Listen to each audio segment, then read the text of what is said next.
Bonjour à toutes et à tous, bienvenue dans Big Five.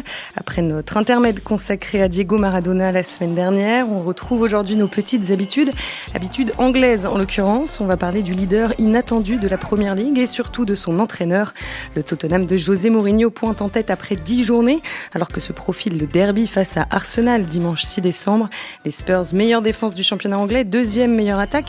Comment expliquer cette progression par rapport à la saison dernière ? À 57 ans, José Mourinho vient de fêter son premier anniversaire sur le banc de Tottenham. Son arrivée avait suscité beaucoup de scepticisme. Alors le Portugais est-il en train de convaincre les supporters ? Quelle relation entretient-il avec l'emblématique président Daniel Levy ? Est-il toujours le même manager ? Et qu'a-t-il changé sur le terrain tout simplement ?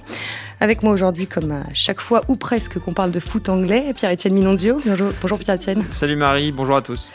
Et puis deux de nos collègues de France Football font leur première apparition dans Big Five aujourd'hui. Dave Apadou pour commencer. Bonjour Dave, bienvenue. Bonjour Marie, merci de l'invitation. Et puis bienvenue également à Philippe Auclair, le correspondant de France Football à Londres. Bonjour Philippe. Bonjour à vous. Voilà, vous avez le menu et le casting. Maintenant, on peut commencer. Lors de sa conférence de presse de présentation le 21 novembre 2019, José Mourinho avait affirmé que sa nouvelle équipe pourrait remporter le titre dès la saison prochaine, la saison en cours donc. Le Portugais avait sûrement en tête son palmarès, souvent bien garni à la fin de sa deuxième saison sur un banc. Triplé Coupe Championnat Coupe de l'UEFA à Porto en 2004, triplé similaire avec la Ligue des Champions cette fois à l'Inter Milan en 2010, au Real Madrid en 2012 et à Chelsea en 2015, il a remporté le championnat. Bon, l'exception qui confirme la règle, c'est son passage à Manchester United entre 2016 et 2018. Alors, le Tottenham de José Mourinho est-il un candidat sérieux au titre cette saison ? Question légitime puisque les Spurs en tête après 10 journées, c'est du jamais vu depuis la création de la Première Ligue en 1992. L'équipe du Goliori s'impressionne par son réalisme offensif et par sa solidité défensive, notamment, on va y venir. Avant cela, Pierre-Etienne, est-ce que tu peux nous rappeler rapidement comment avait été accueillie l'arrivée de Mourinho à Tottenham l'an dernier ? Il y a une scène qui résume tout dans le documentaire d'Amazon où on voit Mourinho qui prend des notes et qu'entend une émission de radio où il y a des intervenants qui disent ouais, c'est quand même bizarre, j'étais très surpris de cette nomination, c'est quelqu'un qui est, en gros, c'est un entraîneur du passé qui est déclinant et donc il éteint la radio. Et donc, bon, j'exagère un peu, mais il y avait quand même beaucoup de scepticisme. Et ce que je tiens à dire aussi, c'est que le scepticisme, Philippe pourra en parler mieux que moi, mais il s'est quand même prolongé parce que moi, ce qui m'avait frappé, c'est que après la publication justement du documentaire d'Amazon, il y a eu plein de commentaires, donc c'est-à-dire en août-septembre, très négatifs sur Mourinho, notamment Oliver Holt du Daily Mail qui disait bon ben voilà, son show, c'est un entraîneur du passé, il est plus capable de viser très haut. Donc en fait, effectivement, il y avait une sorte de critique latente contre lui qui s'est prolongée et là, il est en train un peu de retourner l'opinion, quoi. Ouais, Philippe, toi qui suis le club au quotidien à Londres, est-ce que tu sens que Mourinho est en train de convaincre un petit peu plus les observateurs avisés de la Première Ligue ? Oui, et les fans. L'un de mes meilleurs amis, pour ne rien vous cacher, alors que bon, tout le monde sait que je suis un gunner de très longue date, l'un de mes meilleurs amis est un supporter de Tottenham qui a assisté à son premier match de Tottenham en 1963. Il s'en souvient absolument pas, il était tout minot à l'époque, mais bon, c'est un pur Spur. Et quand José est arrivé à Tottenham, il était comme la plupart des autres fans des Spurs à qui j'ai pu parler, c'est-à-dire complètement d'abord scandalisé par la façon dont ça s'était passé avec Mauricio Pochettino. Ils avaient de gros problèmes avec la façon dont le club avait soutenu Pochettino pour renouveler l'équipe, etc. Et puis José, c'était quand même le diable. Dans les animosités qui font le charme du football londonien, on parle toujours de Tottenham et Arsenal, mais franchement, pour moi, les matchs les plus chauds, certainement dans un passé récent, ça a toujours été Tottenham contre Chelsea, avec des matchs qui étaient franchement irrespirables par moments. Donc, c'était vraiment le diable qu'on faisait venir à la place d'un entraîneur qui était révéré, Pochettino. Et en plus de ça, d'un entraîneur Mourinho, dont le style de jeu était a priori un anathème par rapport aux valeurs que les fans des Spurs pensent être les leurs, qui est le beautiful game, l'équipe du doublé de 61, l'équipe de Paul Gascoigne, l'équipe de Jürgen Klinsmann, Da Vinci Dolla, etc. On peut continuer longtemps, Glenn Hoddle. Et pour eux, c'était vraiment l'antéchrist. Mais ça a changé. Et ça fait environ, je pense, 2 mois que mon ami Mike ne dit plus Mourinho, mais José. C'est un signe, ça. Et ça, c'est le signe qui ne trompe absolument pas. Non, il a retourné, je pense, et les fans, et je pense également maintenant les analystes, parce que même si on a, pendant un temps, on s'est dit, bon, ce qu'il fait, c'est un petit peu normal vu l'effectif dont il dispose, etc. Et puis bon, les matchs sont pas toujours fantastiques. Mais je crois qu'il y a un match qui a franchement fait que tout le monde s'est arrêté et a dit, oulala, il se passe quelque chose de très important dans ce club. C'est la victoire sur Manchester City, qui était un chef-d'œuvre absolu, où franchement on était là, moi j'applaudissais, il y avait rien à dire. C'était l'une des premières fois que je voyais une équipe mériter un succès net en étant dominée de A à Z. Dave, je te voyais acquiescer je buvais les paroles de Sir Philippe. quand tu parlais de l'adhésion des supporters. Oui, bien sûr, parce qu'en fait, en Angleterre, il y a toujours trois paramètres, peut-être plus qu'ailleurs. Il y a donc les résultats, évidemment, comme partout. Il y a le style de jeu, et puis il y a le personnage. Et Mourinho, souvent, il a aussi fait une partie de la différence sur le personnage, surtout que les Anglais sont très friands ils sont moins férus de tactique, c'est-à-dire qu'on va moins décortiquer tactiquement, on va moins demander à un entraîneur ce qu'il a voulu faire dans son 3-5-2 ou des choses comme ça. On va plus chercher ce qu'ils appellent les mind games, et là-dessus, Mourinho a longtemps été le maître absolu, mais il m'a semblé qu'il y avait une cassure lors de son passage à Manchester United, où c'est comme s'il avait perdu un peu de sa magie. Il y avait le charme du retour à Chelsea. Il s'était surnommé The Happy One. Souvenez-vous, voilà, c'était je suis plus le Special One, je suis le Happy One, je suis content d'être revenu, un peu profil bas, etc. Mais pareil, il en pensait pas moins. Il avait pour objectif d'être champion. D'ailleurs, il l'a été. Vous l'avez rappelé en préambule dès sa 2e saison. Et à Manchester, ça a pas pris. Alors que les résultats étaient pas scandaleux en soi. Je veux dire, il prend une Ligue Europa, il finit 2e du championnat derrière un Manchester City intouchable et surarmé. Donc voilà. Mais le personnage Mourinho ne passait plus. Donc il a subi aussi cette décote-là. La défiance, elle vient aussi de là. C'est-à-dire que d'un seul coup, il n'y avait même pas l'opération charme qu'il pouvait y avoir.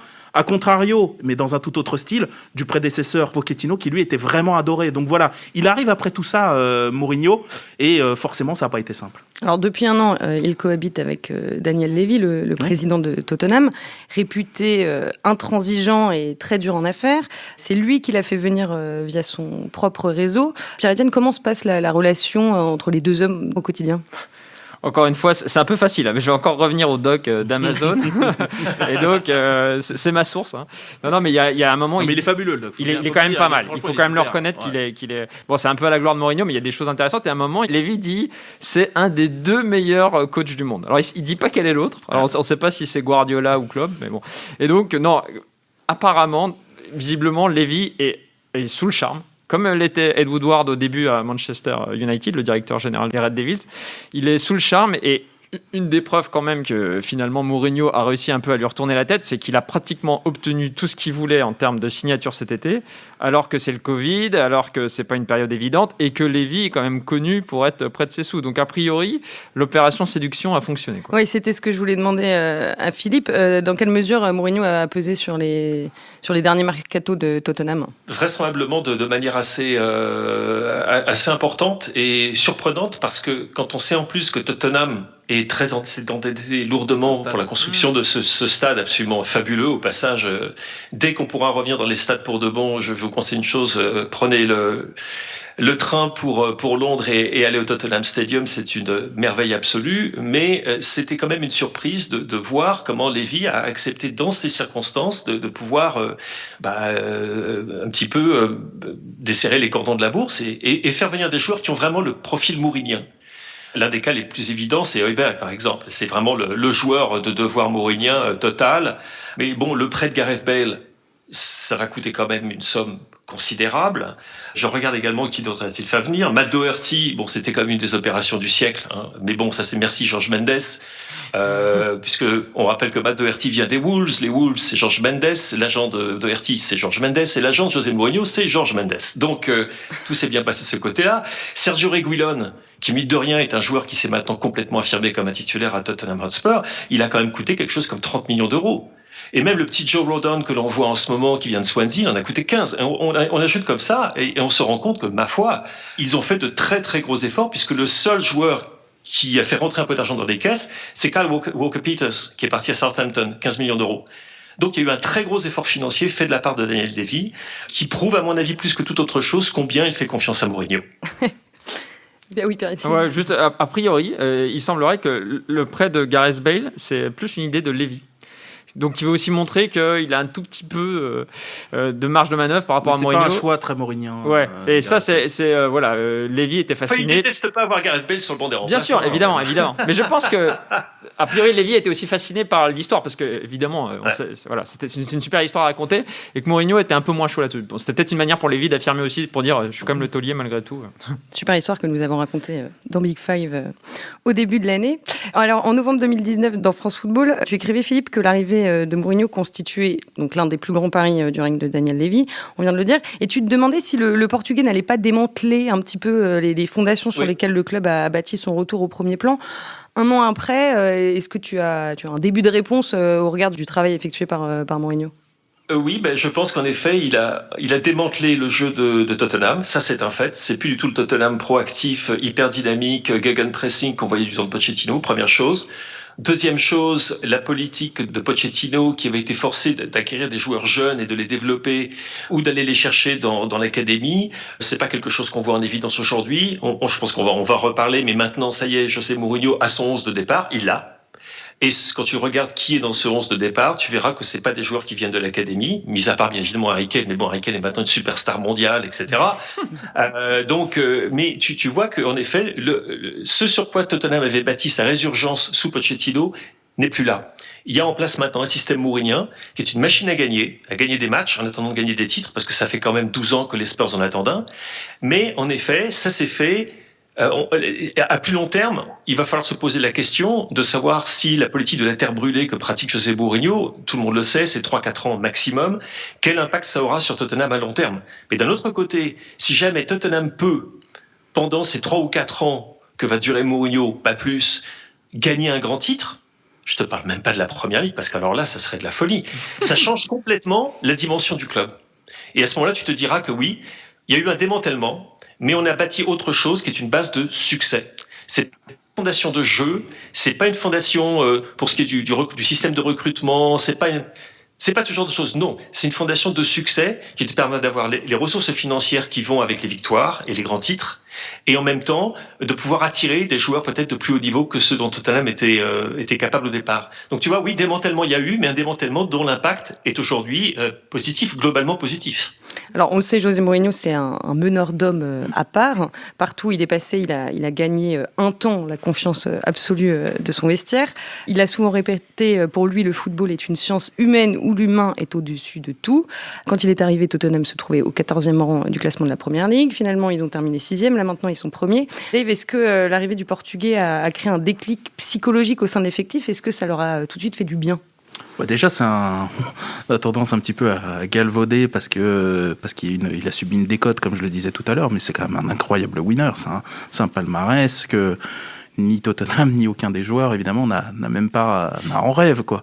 Donc voilà, c'est-à-dire que c'est cette personne-là qui s'adresse aux joueurs. Nous, on a toujours un peu une lecture un petit peu médiatique par rapport au mind games, est-ce qu'il a encore s'adresser aux joueurs, etc. Mais quand il prend Harry Kane et qui lui dit c'est bien ce que tu fais, mais moi en ce moment les footballeurs anglais sont pas exactement le top du top du top, alors que normalement vous avez toutes les conditions pour y arriver.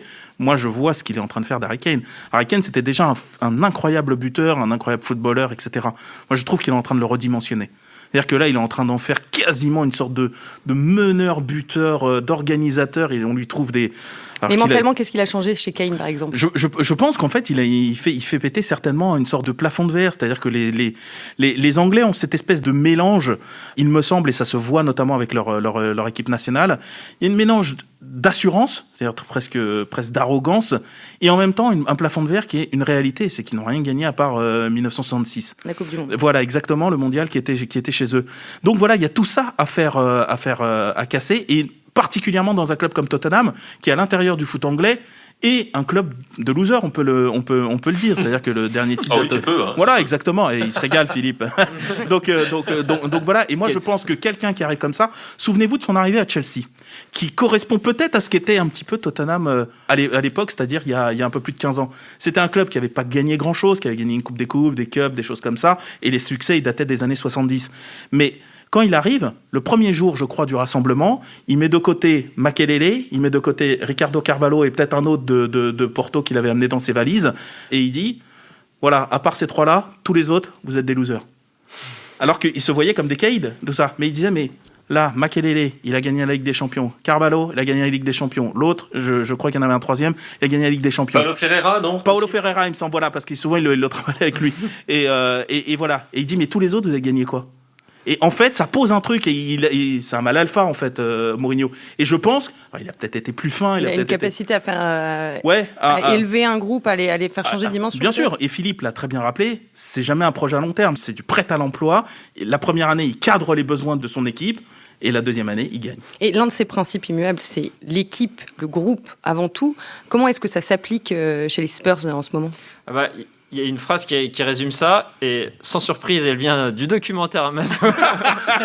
Non, mais genre, t'aurais pas vu le documentaire alors, Amazon Pierre-Étienne n'a pas tant des feuilles devant lui, mais... Non, mais en fait, ça m'a fait rappeler, parce que j'ai repensé quand tu rappelais, quand il parle à Kane. Kane, c'est extraordinaire. Il dit à Kane, en fait, grâce à toi, on va gagner. Tu vois, because of you, we're gonna win.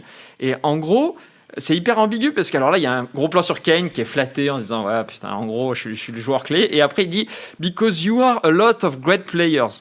Et en fait, il parlait du you, vous. Ouais. Et là, il y a un nouveau plan sur Kane qui dit en fait, il parle pas du tout de moi.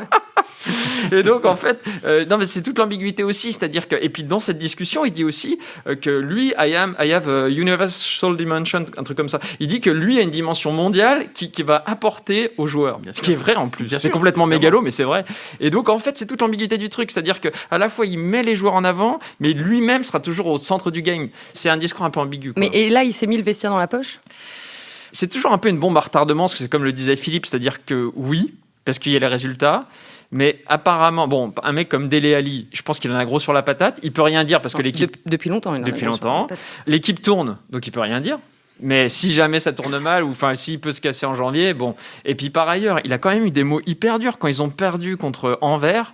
Il a dit aux journalistes, ouais, vous me dites toujours pourquoi je fais pas jouer tel joueur. Bon, bah vous avez vu ce soir pourquoi je les fais pas jouer. Ouais, bien sûr. Donc il peut être hyper dur, hein, et ça peut laisser des traces quand même. Ouais, Philippe, comment ça se passe au niveau de sa gestion des grosses individualités du vestiaire, on va dire ? À la Mourinho, à savoir par exemple pour Dele Alli, dans un documentaire qui a été, je crois, montré sur Amazon, il y a une rencontre avec Dele Alli dans laquelle il l'encourage, mais ce sont des encouragements, encore une fois, un petit peu à double sens. En ce sens qu'il lui dit, bon écoute, il ne tient qu'à toi d'eux. Tu as le talent pour faire ci, tu as le talent pour faire ça, tu es un super joueur, machin, etc. Maintenant, il faut que tu comprennes que... Et l'expression de Dele Alli, d'ailleurs, qui est toujours... Tu te demandes toujours un petit peu ce qui se passe dans cette tête de Dele Alli. Tu ne sais jamais véritablement... Je sais pas, il y a un côté un petit peu, lui aussi, ambigu, curieux chez Dele.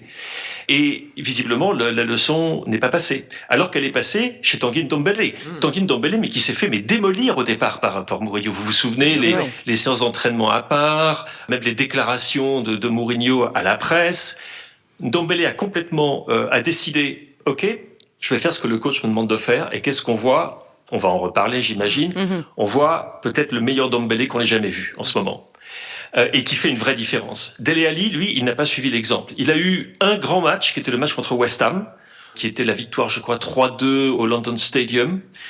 J'étais là, c'était un des tout premiers matchs de Mourinho. Et Dele avait fait un match absolument fantastique. Et Mourinho n'avait pas tari d'éloges. Mais ça a été quasiment la seule performance de Dele Alli à ce niveau-là. Et après, il est rentré dans le rang et maintenant, il n'existe plus. Il n'existe plus. Je cherche quelle était sa dernière titularisation. C'était comment pas en Ligue Europa, non ? Ouais, mais je cherchais là où ça compte vraiment, c'est-à-dire en première ligne. En première ligne. Il a joué le 13 septembre, donc le premier jour de la saison. Il était numéro 10 contre Everton. Il est entré en jeu contre Manchester United dans le fameux 6-1 où il a remplacé Ndombele, donc autant dire quand le match était plié, et puis depuis on ne l'a pas vu. Donc ça veut dire qu'il a eu une titularisation et un match comme remplaçant sur 13. Mais il a cette faculté, Mourinho, de challenger mentalement les joueurs, mais c'est presque un test en fait. C'est-à-dire que il vous met dans cette position. Souvenez-vous ce qu'il avait fait avec Karim Benzema, notamment quand tu vas à la chasse, normalement tu prends ton chien. Bon bah si t'as qu'un chat, tu prends ton chat, quoi. Voilà. Et c'est vrai. Pogba, ensuite à United. Voilà, exactement. Il aime faire ça. Et après, voir ceux qui passent le cut, ceux qui sont capables déjà d'encaisser ça, parce qu'en fait pour lui ça va être un révélateur de personnalité, d'ambition. Bref, tout ce qui colle à Mourinho. Mourinho, ça n'a jamais été une école de jeu. Par contre, c'est une école d'ambition et c'est une école de personnalité. Et ben lui, il fait le tri comme ça. Alors il y a de la casse. Ça, c'est sûr qu'il fait pas dans la dentelle, et ceux qui sont laissés sur le carreau, sur le bas-côté, ils peuvent morfler. C'est compliqué pour eux. Là, en ce moment, c'est Dele Alli. Il y en a eu d'autres. Mais le fait est que c'est la méthode Mourinho. Et comme c'est une méthode à effet immédiat, c'est pas un truc de gestion à long terme, bon, bah lui, limite, il s'en fiche. Son groupe, lui, il est resserré autour de gens qui partagent ses idéaux et sa façon de voir le sport, enfin le foot en l'occurrence. Et ben mieux il se porte. Alors à mon tour de citer le documentaire d'Amazon, parce qu'à un moment on voit... C'était bien ce documentaire. À un moment on voit Mourinho déclarer dans le vestiaire, l'histoire du foot montre que les gentils garçons ne gagnent jamais, donc soyez des salauds, je le cite. Est-ce que vous sentez les Spurs particulièrement plus combatifs, plus accrocheurs depuis le début de la saison ?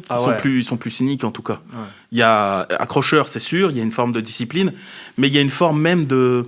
Tout à l'heure, je crois que c'est Philippe qui a cité ce match en référence, le fameux match contre Manchester City. Oui, qui est un peu le match référence de la saison. Voilà, qui est un match référence. Victoire 2-0. Voilà, et effectivement, et par rapport à ce qu'on sait des Spurs traditionnellement, presque culturellement, presque prendre de manière... presque du...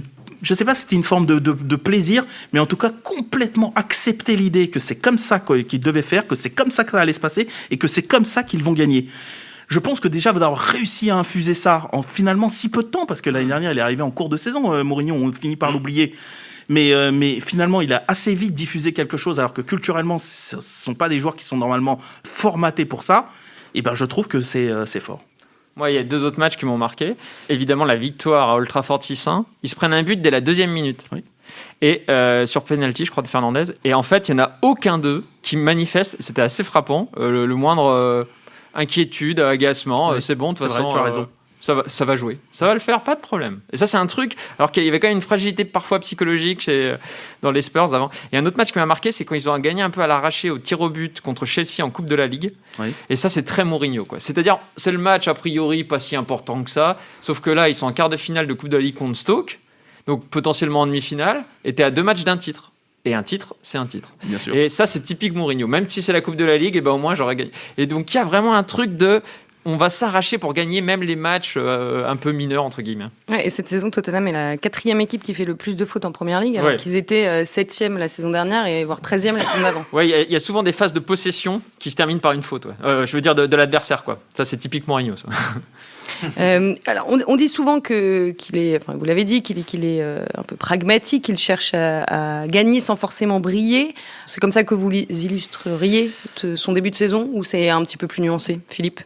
Écoute, c'est peut-être un petit peu plus nuancé dans la mesure où Tottenham est capable d'aligner des séquences de jeu qui sont franchement très séduisantes. Et notamment contre Manchester City, il y a eu des contre-attaques, mais qui étaient tout simplement de toute beauté. La façon dont ça se passe avec Mourinho, c'est pas compliqué. Il ne consacre pratiquement pas de temps à répéter des automatismes comme par exemple le font Guardiola ou Klopp, où tu sais quand les attaquants font ceci, il y a des courses d'appel dans tel sens, il y a des permutations qui se font de tel sens. Il y a un côté un petit peu mécanique, si tu veux, dans ce que font Guardiola et Klopp à ce niveau-là. Mécanique, c'est au sens le plus noble du terme, au passage. Mais là, dans le cas de Mourinho, lui, il a toujours dit non, les attaquants, je leur laisse la liberté de faire. Et il y a des équipes de Mourinho. Le premier Chelsea de Mourinho était une équipe franchement séduisante. Souvenez-vous, avec Robben, avec Duff, avec Drogba, ça jouait très très bien même. C'était très intense et il y avait de très belles séquences de jeu. Je dirais pas qu'il a nécessairement insufflé quelque chose de nouveau, parce que par rapport à ce qu'on voyait avec Pochettino, qui par moments se levait de son siège tellement c'était beau, c'est pas tout à fait ça. Mais autant le Manchester United de Mourinho était triste à mourir, autant le Tottenham de Mourinho, par moments, il est casse-pied, pour pas dire autre chose, mais il y a aussi et on peut de toute façon admirer la façon dont il défend, la façon dont il est organisé. C'est pour ça que je reviens à ce match contre Manchester City, qui était pour moi enthousiasmant. La performance de Tottenham n'était pas une performance négative, une espèce de passivité active où il y avait une telle concentration des joueurs sur tous les gestes, où les choix étaient toujours les bons. Et puis quand on a devant un joueur comme Son qui est... que dire de lui ? Je dirais Son et Kane ensemble, c'est un bonheur. Donc on verra toujours des combinaisons, avec en plus un petit peu l'élément de fantaisie qu'apporte Ndombele aussi, qui manquait dans cette équipe. Eriksen n'étant plus là, il y avait plus ça, et tout d'un coup Ndombele se retrouve un petit peu dans cette position de créateur dans un style bien différent, celui du Danois, bien évidemment. Mais non, c'est pas une équipe chiante à voir jouer. Pas vraiment. Sauf contre Chelsea. Ça, c'était une abomination. Oui. C'était une abomination, mais c'était tellement prévisible. C'était un coup fourré.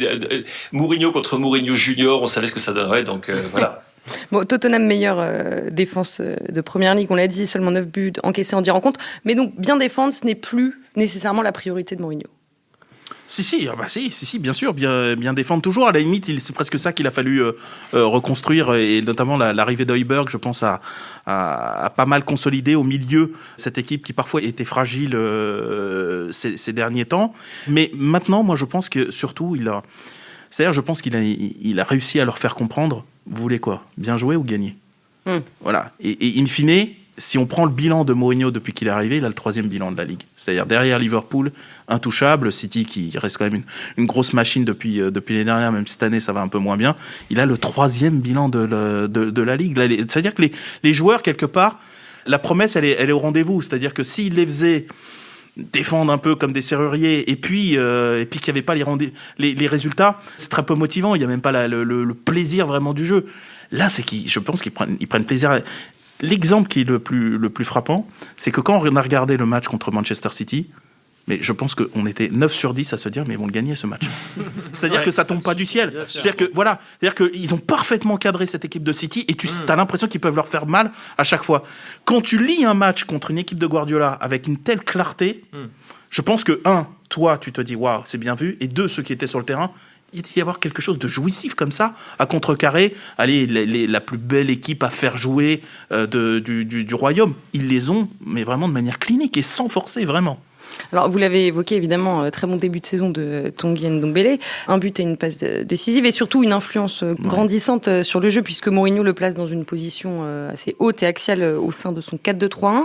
Mourinho s'est souvent appuyé sur des milieux offensifs, créatifs, comme Ozil au Real ou Oscar à Chelsea. Est-ce que c'est le rôle qu'il veut donner maintenant à Ndombele ? Manifestement, il l'a vu à ce poste-là, un peu plus haut qu'on l'imaginait, sans doute, mais c'est vrai qu'il a une qualité de passe, une capacité à perforer, et c'est vrai que ce qui est vraiment fascinant, c'est quand même que, comme disait Philippe, c'est-à-dire qu'en fait, Mourinho, il met tout sur le talent de ses joueurs offensifs, quoi. C'est autant derrière, on sent que c'est travaillé, autant devant, c'est un peu comme un prof d'EPS qui prendrait un ballon et qui tirerait en l'air en disant amusez-vous les gamins. Enfin, il y a vraiment un côté.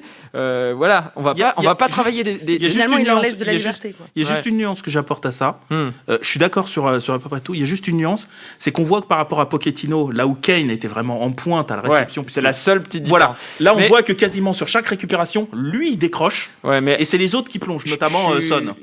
Alors moi j'ai un peu plus de réserve. Alors à moins qu'ils aient mis ça par exemple, entre eux, mais bon. Non, mais Kane, par exemple, en équipe d'Angleterre, ça faisait quand même longtemps qu'il était buteur et passeur. Donc on savait qu'il avait cette capacité-là, quoi. Et en fait, c'est juste que là, il n'est pas blessé aussi. Kane, c'est quand même un mec, malheureusement pour lui, qui a enchaîné les blessures. Et donc là, il arrive à des âges et à un moment où il est au top, tu vois. Donc il profite aussi de ça. Donc tu as quand même l'impression que sur le côté offensif, il laisse le talent parler. Et donc c'est aussi la limite de Mourinho. Et que peut-être, c'est pour ça qu'on ne sait pas si ça peut aller jusqu'au bout, c'est que ça veut dire qu'il ne faut pas qu'il y ait un des 3 qu'on a cités qui se blesse, quoi.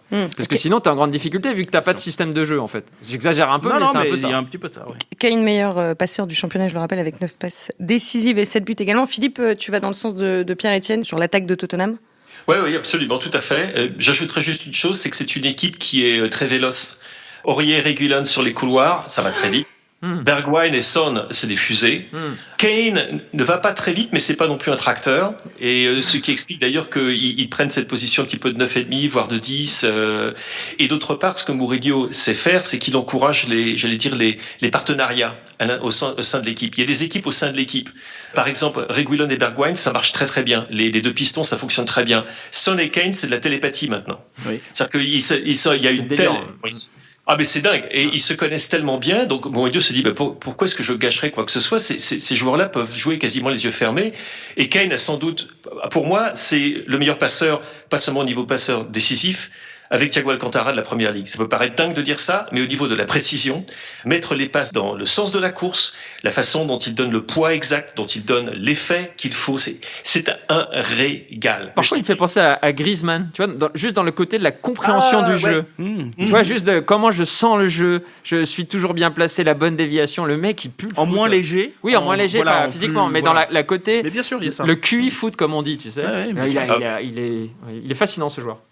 Donc la vélocité, c'est quelque chose de très important pour une équipe qui, bien évidemment, aime se projeter hyper rapidement, l'élastique qui se détend une fois que le ballon a été récupéré, ça c'est une chose. Également, tu dois insister sur le fait qu'il a trouvé en Sissoko et Højbjerg un double pivot qui rappellera de très bons souvenirs aux fans de Chelsea ou aux fans de Mourinho de l'époque Chelsea. Bon, c'était quand même une de ses marques de fabrique. Même si jamais ni l'un ni l'autre ne sont Makelele, hein. C'est des joueurs qui sont plus... Højbjerg, c'est un petit peu le... Je pense qu'au niveau des fautes commises, il doit être top de la liste, lui. C'est le roi de la petite faute, tu vois, de la petite tape dans la cheville, le petit tirage de maillot du bon côté de l'arbitre. Enfin bon, il est super habile. Ils avaient besoin de ça. Et il est mauvais en plus, hein, Højbjerg. Oh là là, il a un caractère de cochon. Oui, mais ça doit plaire à Mourinho. Hein. On se souvient qu'à l'époque au Real Madrid, il avait mis le Portugais Pep dans ce rôle-là, qui est défenseur central, mais il l'avait mis au milieu.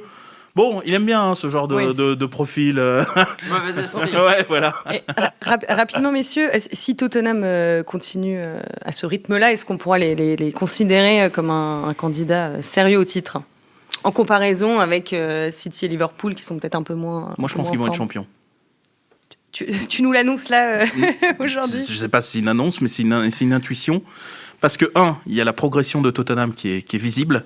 On a dit en termes de jeu. Alors, dans le jeu Mourinho, on va s'entendre, ça ne sera jamais Guardiola ou même Klopp. Mais dans le jeu Mourinho, il y a une vraie progression. C'est-à-dire qu'ils savent tout ce qu'on a expliqué là. Mental, je pense qu'il est en train de faire sauter un verrou sur certains joueurs. On a parlé de Ndombele et tout, et je pense que ça doit être pareil pour pas mal d'autres joueurs. Et on est dans une saison très, très particulière. Dans une saison où, dans beaucoup de championnats, on peut avoir des surprises. Et je pense pas qu'on sera dans une saison comme les saisons dernières. Je pense pas, j'en suis quasiment sûr. Ça se jouera pas à 98 points, 99 points. Ouais, tout le monde va laisser, voilà, exactement. Tout le monde va laisser des plumes. Et je sens pas une équipe en Angleterre intouchable. Et s'il y a un coup à faire, je pense que Mourinho, il va flairer l'odeur du sang. C'est une intuition.